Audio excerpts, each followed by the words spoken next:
24 के बदले 124 लोग भारत के बहादुर जवानों के, भारत के तीनों सेनाओं के द्वारा संयुक्त रूप से की गई कार्रवाई में इतने 124 से अधिक आतंकवादी मारे जा रहे हैं।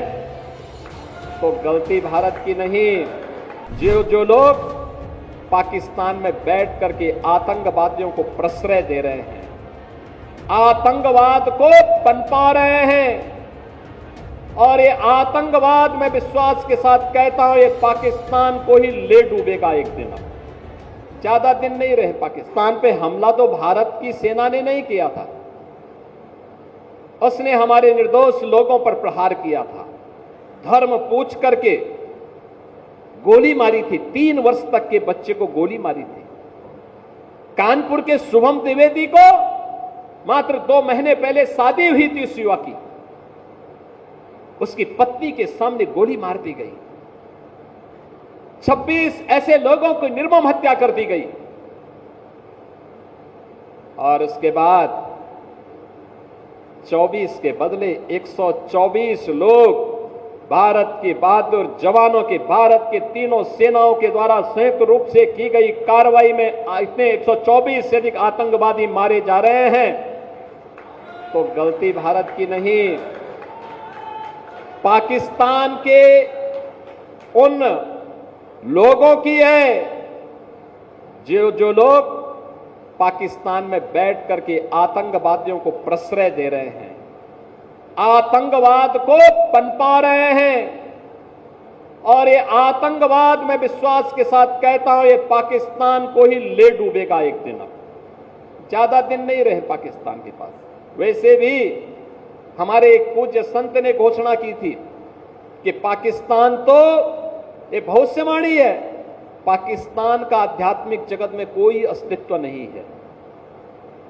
और याद रखना, जिसका अपना वास्तविक अस्तित्व न हो तो वह कृत्रिम होता है, और कृत्रिम कोई भी चीज होगी उसकी एक निश्चित लाइफ होगी, उससे ज्यादा नहीं।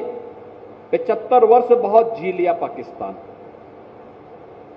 अब उसका समय आ गया है, वो अपने ही कृत्यों से अब अपनी सजा पा रहा है। लेकिन आज भारत के बहादुर जवान जिस मजबूती के साथ पाकिस्तान को उसका जवाब दे रहे हैं, हर भारतवासी को अपनी सेना की यूनिफॉर्म पर, रक्षा बलों के अपने बलों पर के जवानों पर गौरव की अनुभूति करनी चाहिए। आज बहनों और भाइयों, ऐसे ही अयोध्या का एक लाल भारत के पूर्वोत्तर राज्य की सीमा पर रक्षा करते हुए शहीद हुआ है। मैं इस अवसर पर श्री शशांक तिवारी जो लेफ्टिनेंट के रूप में वहां पर कार्य कर रहे थे, भारतीय सेना के जवान थे, उनकी शहादत को नमन करते हुए विनम्र श्रद्धांजलि अर्पित करता हूं और परिवारजनों के प्रति अपनी संवेदना भी व्यक्त करता हूं। हमारी सरकार ने तय किया कि हमारी सेना हो या अर्धसेना, देश की सुरक्षा के लिए या आंतरिक सुरक्षा के लिए जो भी जवान शहीद होगा, सेना अर्धसेना बल के लोग तो उस परिवार को सहयोग करेंगे ही, हम राज्य सरकार की तरफ से भी उस परिवार को 50 लाख रुपए की नगद सहायता देते हैं, परिवार के एक सदस्य को सरकारी नौकरी भी देते हैं, और साथ साथ उस जवान की स्मृति को बनाए रखने के लिए स्मारक का निर्माण भी हम लोग करते हैं। भाइयों, हमें इस बात को याद रखना होगा कि सनातन धर्म के कारण ही हमारा वजूद है, हमारा अस्तित्व है। हम सब कुछ स्वीकार करेंगे, लेकिन अपने देश और अपने धर्म के खिलाफ कुछ भी स्वीकार नहीं करेंगे। यह हमारा संकल्प होना चाहिए। श्री राम जन्मभूमि, श्री हनुमानगढ़ी, हमारे पूज्य संतों के आश्रम, हमारे मठ मंदिर, हमारे पूज्य संतजन, इस सनातन धर्म के स्तंभ हैं, सनातन धर्म के आधार हैं। इनका सम्मान होना चाहिए।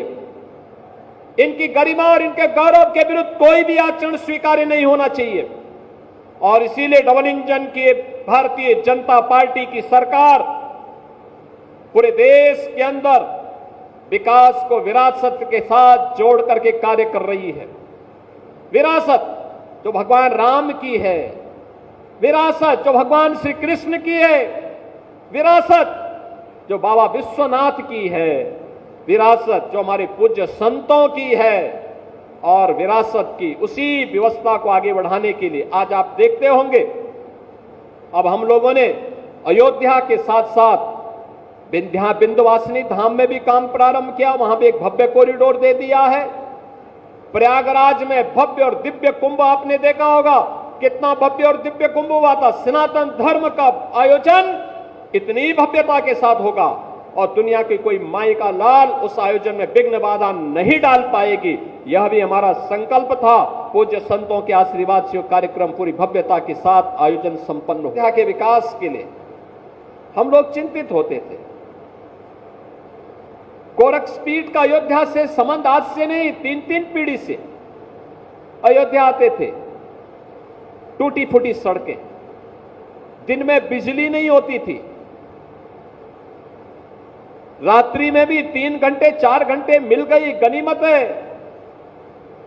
गलियों में गंदगी रहती थी, घाटों में गंदगी रहती थी। राम जी की पेड़ी का पानी निकलता ही नहीं था, वहीं सड़ता रहता था। और अव्यवस्था का आलम इस कदर था, हर दूसरे दिन कर्फ्यू बंद, अव्यवस्था, सरकार के स्तर पर अपमानित करने की कार्रवाई, लगातार प्रताड़ना की कार्रवाई। अयोध्या एक गुमनाम सिटी के रूप में अपने अस्तित्व के लिए जूझ रही थी। आज ऐसा नहीं है। याद करिए, जब पहली बार हम लोगों ने अयोध्या धाम में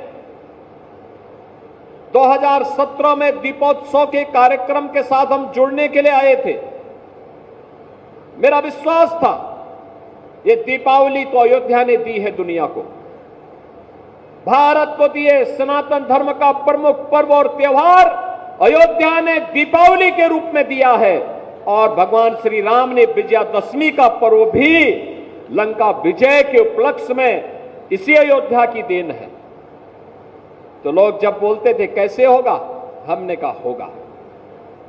अयोध्या का वैभव आएगा, जरूर आएगा, कोई रोक नहीं।